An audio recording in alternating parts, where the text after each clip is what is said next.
Hello friends, എല്ലാവർക്കും നമസ്കാരം. ഇന്ന് ഞാൻ വന്നിരിക്കുന്നത് ഓണം റെസിപ്പി ആയിട്ട് തന്നെയാണ്. അപ്പോൾ ഇന്ന് നമ്മൾ ഉണ്ടാക്കുന്ന ഒരു പായസമാണ്. പായസം നമ്മൾ ഉണ്ടാക്കുന്നത് നുറുക്ക് ഗോതമ്പ് വെച്ചിട്ടാണ്. നമ്മൾ നുറുക്ക് ഗോതമ്പിൻ്റെ പായസം നേരത്തെ ഇട്ടിട്ടുള്ളതാണ്. ഇത് പ്രഷർ കുക്കറിൽ മിൽക്ക് മെയ്ഡ് മാത്രം ഉപയോഗിച്ച് ചെയ്യുന്ന ഒരു പായസമാണ്. നല്ല ടേസ്റ്റി ആയിട്ടുള്ള റെസിപ്പിയാണ്, പെട്ടെന്ന് ഉണ്ടാക്കിയെടുക്കാൻ പറ്റുന്നതാണ്. അപ്പോൾ എന്തായാലും ഒന്ന് ട്രൈ ചെയ്ത് നോക്കാം. ട്രൈ ചെയ്ത് നോക്കിയിട്ട് നിങ്ങളുടെ അഭിപ്രായം കമൻറ്റ് ബോക്സിൽ മറക്കരുത്. നിങ്ങളുടെ ഫ്രണ്ട്സായിട്ടൊക്കെ ഷെയർ ചെയ്യുക. അപ്പോൾ നമുക്ക് ഈ പായസം ഉണ്ടാക്കാം.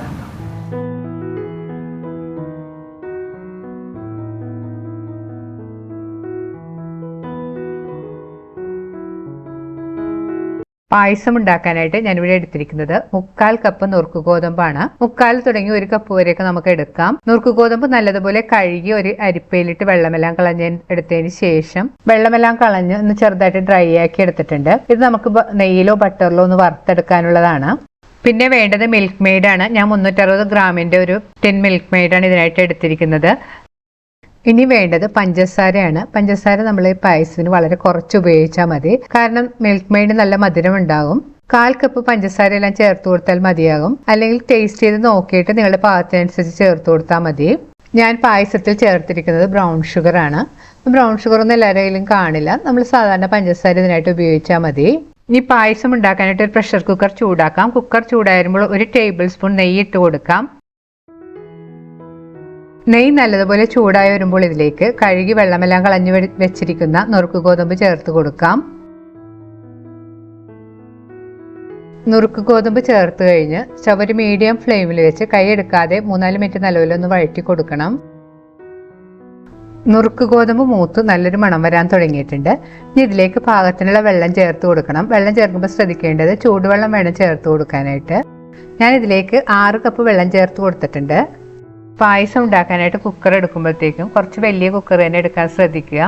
ചെറിയ കുക്കറാണെങ്കിൽ വിസിൽ വരുന്ന സമയത്ത് വെള്ളമൊക്കെ പുറത്തേക്ക് ചാടി പോകാൻ ചാൻസ് ഉണ്ട്. ഇനി ഇതിലേക്ക് മിൽക്ക് മെയ്ഡും കൂടി ചേർത്ത് കൊടുക്കാം. മിൽക്ക് മെയ്ഡിൻ്റെ ടിന്ന് പൊട്ടിച്ചതിന് ശേഷം നേരെ ചൂടുവെള്ളത്തിലേക്ക് അത് ചേർത്ത് കൊടുത്താൽ മതി. മിൽക്ക് മെയ്ഡ് ചേർത്ത് കഴിഞ്ഞ് നല്ലതുപോലെ ഒന്ന് മിക്സ് ചെയ്ത് യോജിപ്പിക്കണം. വെള്ളവും മിൽക്ക് മെയ്ഡും കൂടി നല്ലതുപോലെ ഒന്ന് മിക്സ് ആയിട്ട് വരണം. ഇനി ഇതിലേക്ക് പാകത്തിലുള്ള പഞ്ചസാര ചേർത്ത് കൊടുക്കാം. 4 ടേബിൾ സ്പൂൺ പഞ്ചസാര അല്ലെങ്കിൽ 1/4 കപ്പ് പഞ്ചസാര ചേർത്ത് കൊടുത്താൽ മതി. പഞ്ചസാര ചേർത്ത് നല്ലപോലെ ഒന്ന് മിക്സ് ചെയ്ത് യോജിപ്പിക്കണം. മിൽക്ക് മെയ്ഡിന് നല്ല മധുരമുള്ളത് കൊണ്ട് പഞ്ചസാര അധികം ചേർക്കേണ്ട ആവശ്യമില്ല. നല്ലതുപോലെ മിക്സ് ചെയ്തെടുത്തതിന് ശേഷം ടേസ്റ്റ് ചെയ്ത് നോക്കുക. ആവശ്യമുണ്ടെങ്കിൽ പിന്നീട് ചേർത്ത് കൊടുത്താൽ മതി. മിൽക്ക് മെയ്ഡും പഞ്ചസാരയെല്ലാം ചേർത്ത് കഴിഞ്ഞ് നല്ലതുപോലെ തിളക്കാൻ തുടങ്ങിയിട്ടുണ്ട്. ഇനി കുക്കർ മൂടി കൊടുക്കാം. കുക്കർ മൂടിയതിന് ശേഷം സ്റ്റവ് ഹൈ ഫ്ലെയിമിൽ വെച്ച് ആദ്യത്തെ വിസിൽ വരുന്നവരെ കുക്ക് ചെയ്യണം. ഒരു വിസിൽ വന്നു കഴിഞ്ഞ് സ്റ്റവ് ലോ ഫ്ലെയിമിൽ വെച്ച് 10 മിനിറ്റ് കുക്ക് ചെയ്യണം. അതിനുശേഷം സ്റ്റവ് ഓഫ് ചെയ്തിടാം. സ്റ്റവ് ഓഫ് ചെയ്തിട്ടതിന് ശേഷം ഒരു 20 മിനിറ്റ് കഴിഞ്ഞ് സ്റ്റീമെല്ലാം പോയതിന് ശേഷം കുക്കർ തുറന്നാൽ മതി. സ്റ്റവ് ഓഫ് ചെയ്തിട്ടിട്ട് 20 മിനിറ്റ് എല്ലാം കഴിഞ്ഞ് കുക്കറിൻ്റെ സ്റ്റീമെല്ലാം പോയിട്ടുണ്ട്. ഇനി നമുക്ക് തുറന്ന് നോക്കാം. തുറന്നതിന് ശേഷം നല്ലപോലെ ഒന്ന് മിക്സ് ചെയ്ത് കൊടുക്കണം. നുറുക്ക് ഗോതമ്പെല്ലാം ഇപ്പോൾ പാകത്തിന് കുക്കായിട്ട് വന്നിട്ടുണ്ട്. വീണ്ടും ഒന്ന് സ്റ്റവ് ഓൺ ചെയ്ത് കൊടുക്കാം.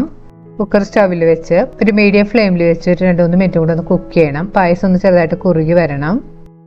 ഇപ്പോൾ പായസം എല്ലാം നല്ലതുപോലെ തിളച്ച് കുറുകി വരാൻ തുടങ്ങിയിട്ടുണ്ട്. ഒരു പാലടയുടെ കളറെല്ലാം വന്നിട്ടുണ്ട് പായസത്തിന്. കൂടുതൽ കുറുകി പോകരുത്. കുറച്ചു നേരം ഇരിക്കുമ്പോഴത്തേക്കും വീണ്ടും കുറുകി വരും.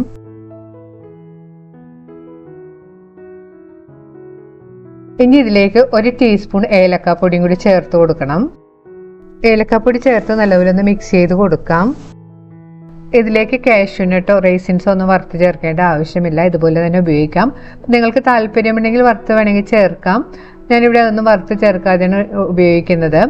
ഇനി ഇതിലേക്ക് 1 ടേബിൾ സ്പൂൺ നെയ്യും കൂടെ ചേർത്ത് നല്ലപോലെ മിക്സ് ചെയ്തതിന് ശേഷം സ്റ്റവ് ഓഫ് ചെയ്യാം. സ്റ്റവ് ഓഫ് ചെയ്തതിന് ശേഷം കുക്കർ സ്റ്റവിൽ നിന്ന് മാറ്റി വെക്കാം. വളരെ പെട്ടെന്ന് വളരെ കുറച്ച് ഇൻഗ്രീഡിയൻസ് വെച്ച് ചെയ്തെടുക്കാൻ പറ്റുന്ന പായസം റെഡി ആയിട്ടുണ്ട്. ഇനി റെഡിയായ പായസം നമുക്കൊരു സെർവിങ് ഗ്ലാസ്സിലേക്ക് മാറ്റാം. നുറുക്ക് ഗോതമ്പ് പായസം ഓണസദ്യക്ക് ഒന്ന് ട്രൈ ചെയ്ത് നോക്കുക. ട്രൈ ചെയ്ത് നോക്കിയിട്ട് നിങ്ങളുടെ അഭിപ്രായം കമൻറ്റ് ബോക്സിൽ മറക്കരുത്. നിങ്ങളുടെ ഫ്രണ്ട്സായിട്ടൊക്കെ ഷെയർ ചെയ്യുക. വീണ്ടും ഇതുപോലെ സിമ്പിളും ടേസ്റ്റിയുമായിട്ടുള്ള റെസിപ്പി ആയിട്ട് നമുക്ക് കാണാം. താങ്ക്